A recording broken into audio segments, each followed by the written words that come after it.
Hi guys, it's studentnursetiff coming through with a video. In this particular video, I just wanted to talk to you guys about effective ways to study for pharmacology. Currently right now, I am a third of the way done with my first pharmacology class. I am doing well.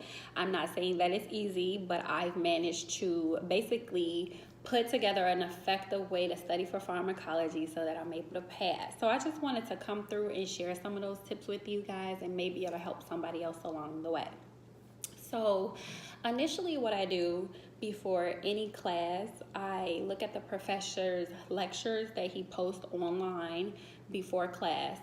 The reason why I do this is because studies have shown, and it has worked for me, that if you review the information before the professor actually lectures on it, even though you may not remember everything that professor said, some of the information does become familiar to you, or it comes back to you once you hear the professor talking about it.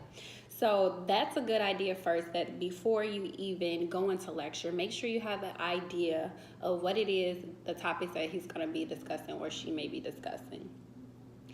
Secondly, when you get into class and you hear that professor lecture, you want to make sure that you're taking good notes, or if you're not taking notes, you want to make sure that you're listening well. And the reason why I say this is because a lot of professors will throw hints at you, and the hints that they're throwing at you is basically to help you out on the exam.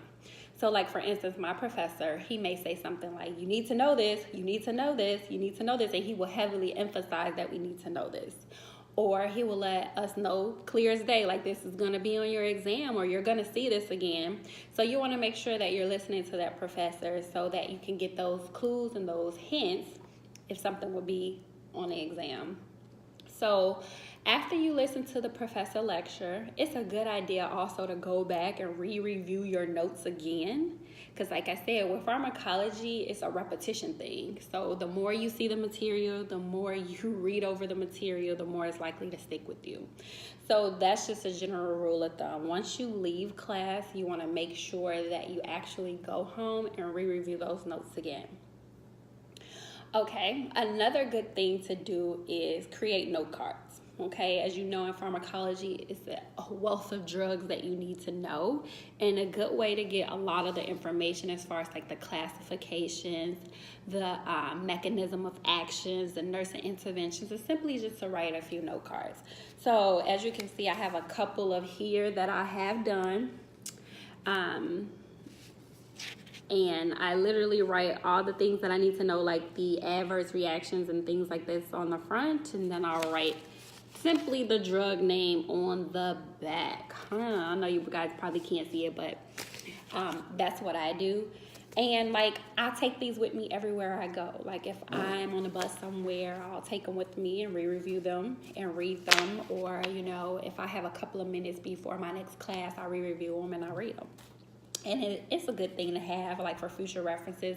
Like, some people would create like a box to keep all the index cards in and just refer to them as a reference for a later date. So that's also a good thing to do. Also, if your professor is someone who lectures in class and also records the lectures, a good thing to do is listen to those lectures. Like, the weirdest things that I find myself doing is I'll listen to the lectures while I'm at the gym instead of listening to gym music. Or like when I'm in a shower, I'll listen to those recordings play back in my ear so that I can constantly keep hearing the information and letting it keep, you know, surfacing in my brain, and me continuously digesting the information in my brain. It helps with repetition. So if your professor does live lectures, listen to those lectures. I promise you it helps.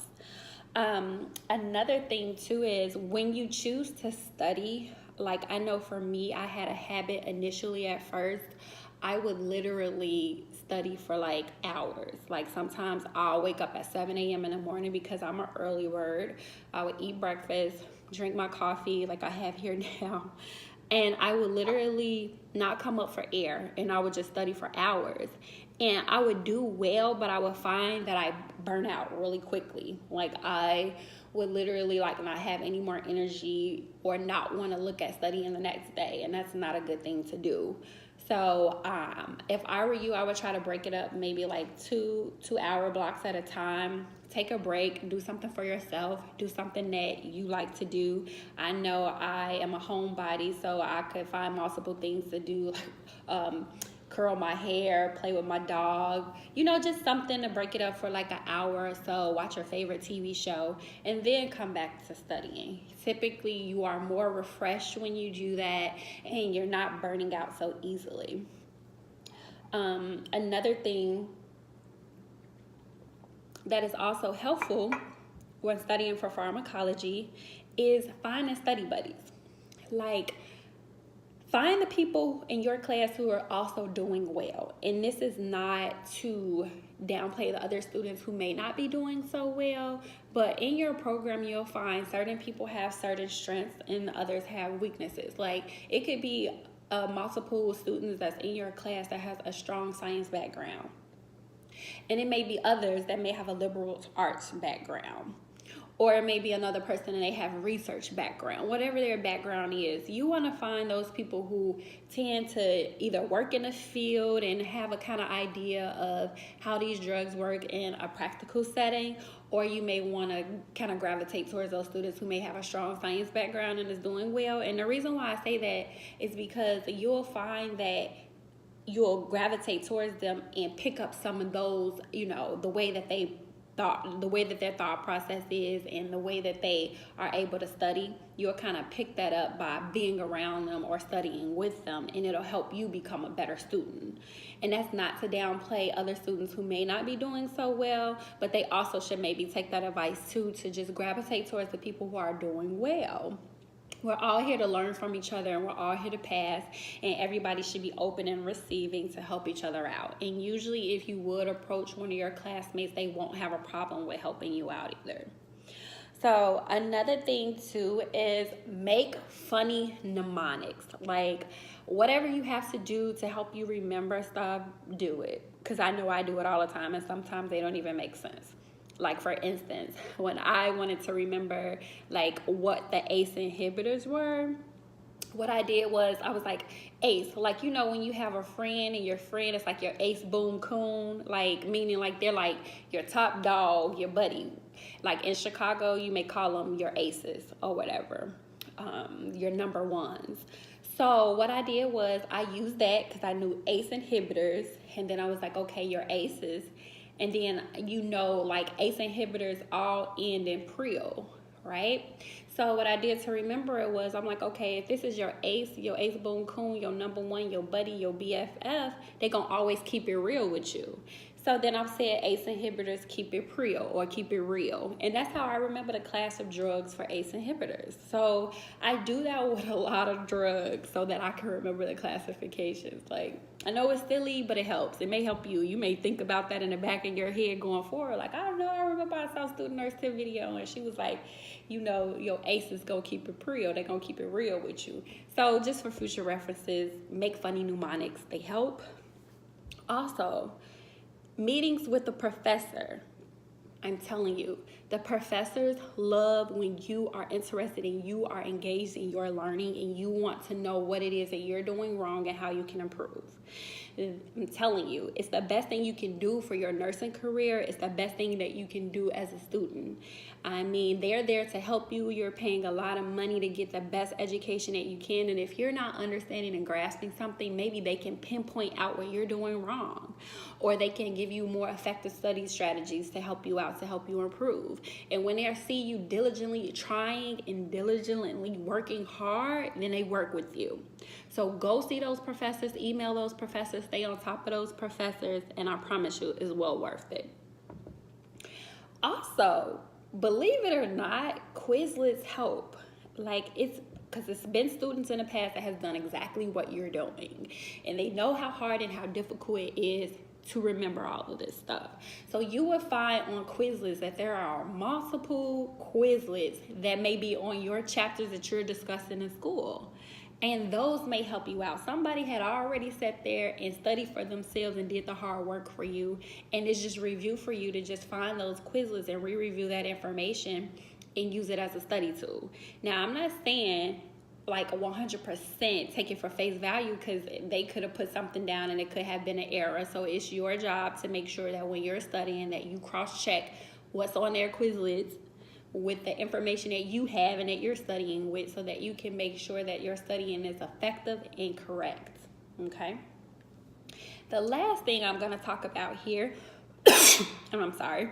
The last thing I'm going to talk about here is some nursing programs have interactive like CD-ROMs or software that can be downloaded with your textbooks, okay?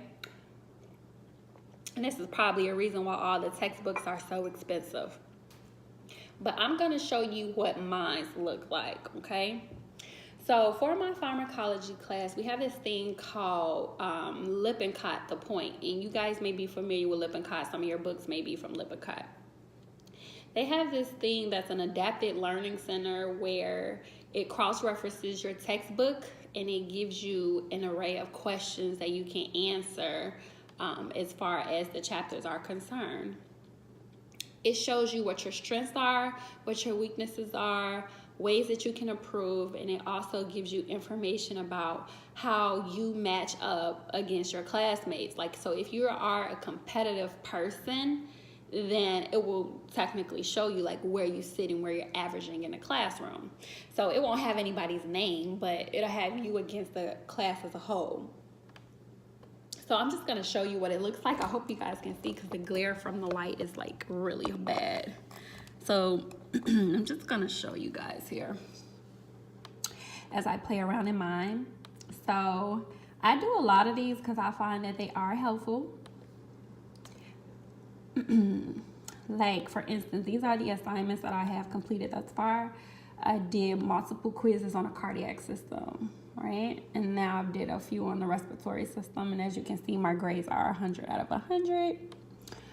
I'm going to see if I can try to maybe tap into this to see if I can show you maybe like a question that what the questions look like. So let's see here.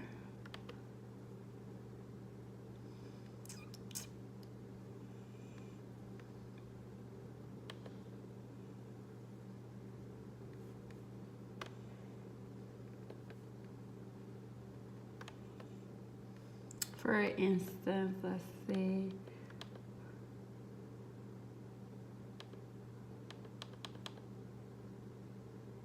Okay, like here's a question example. A client with COPD takes theophylline. The nurse identifies that the client is still experiencing severe dyspnea. Upon review of labs, that the theophylline levels remain non-therapeutic. The nurse evaluates the client for which of the following drugs that may cause decreased theophylline levels.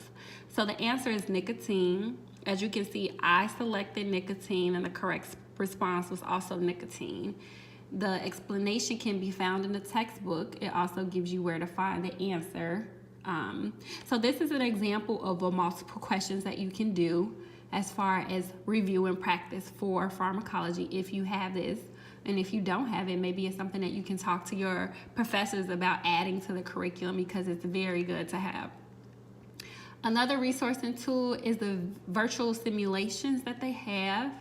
I've done one on this lady. Her name is Janetta Cooper. She has hypertension. And I had to literally like save her life because she had a lot going on.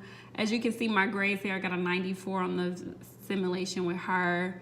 I also did another one and I got 100% on that one. But basically what they have you do is a pre-simulation quiz. They have you answer questions. You have to pass it to move on to the next phase. Then you do a virtual simulation. It's very interactive. I don't want to go into it again because if I go into it again, it'll restart my score over and I don't want that. And then after you do the virtual simulation, if you don't pass it, you have to at least get a 90 or above. If you don't pass it, it won't let you move on to the post-simulation quiz, which you also have to pass. So as you can see, I got 100% on both of those quizzes. After you do that, it basically makes you do a review and an evaluation and answer more critical thinking questions. And all of these questions are related to hypertension, the drugs that you give these patients.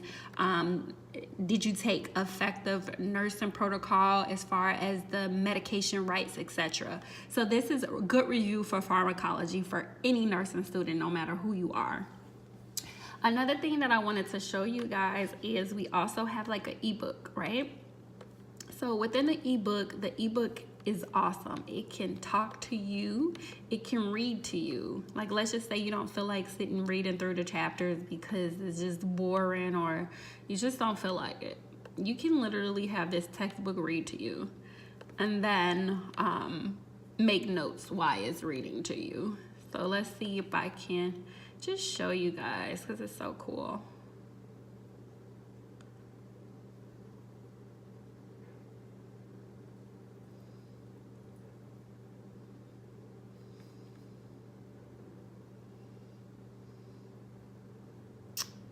I have to play around in it so I can find what it is that we should be doing. Okay, here it is, read out loud. And I'm just gonna play it so you guys can hear. Chapter 2. Drugs and the Body. Learning Objectives. Upon completion of this chapter, you will be able to describe how body cells respond to the presence of drugs that are capable of altering their function. Okay, so that's just a brief preview. You can change the rate, the pitch, the volume, and even the voice. And that's like a pretty cool tool. Like if he's talking too slow, you can speed him up. Or if you feel like he's going too fast, you can slow him down. If you want a woman, you can get a woman to read instead. It's like super cool. So beyond that, I wanted to show you guys also that you can also make like drug cards within the chapters of the book, which is also cool because you don't have to worry about having index cards and making them for yourself. Because typically making them for yourself takes a long time, but it's also very good for you when you want to review, because like I said, that repetition, that constantly seeing those things over and over and over again kind of makes it repetitive and kind of makes it stick in your head. So that's very good to do anyway, but I just wanted to show you what that looks like. If I can find it. Here we go. Right here. So here is a couple of chapters that I did. I did cholinergic agents, anticholinergic agents, and lower lip ring agents. I made a couple of note cards. Like this one. It says a potential adverse effect associated with these drugs can be very harmful to the kidneys. So that is the condition that can be very harmful to the kidneys. That's the adverse effect that you can have. Okay, so that's just an example. So if your school provides these resources, use them. They are here to help you pass, okay? So I touched over a lot. I know it was a lot. I went over the professor review sessions, meeting with the professor, re-reviewing lectures before a class, taking good notes, listening to live lectures, breaking up your studying patterns, finding study buddies, making funny mnemonics, and basically just the last thing I wanted to really touch on is even YouTube. Believe it or not, it is some very educated people on YouTube, people who have a health background, who want to share what they know with you and are very educated and know their stuff. Sometimes they are very good with like animations and doing things that will help you remember stuff, and they can better explain it better than your professor sometimes. So don't be afraid to use YouTube. You just want to make sure whoever channels that you're following, that they're a very credible source and that you can trust the information that they're providing. So that's it, and that wraps it up for studying for pharmacology.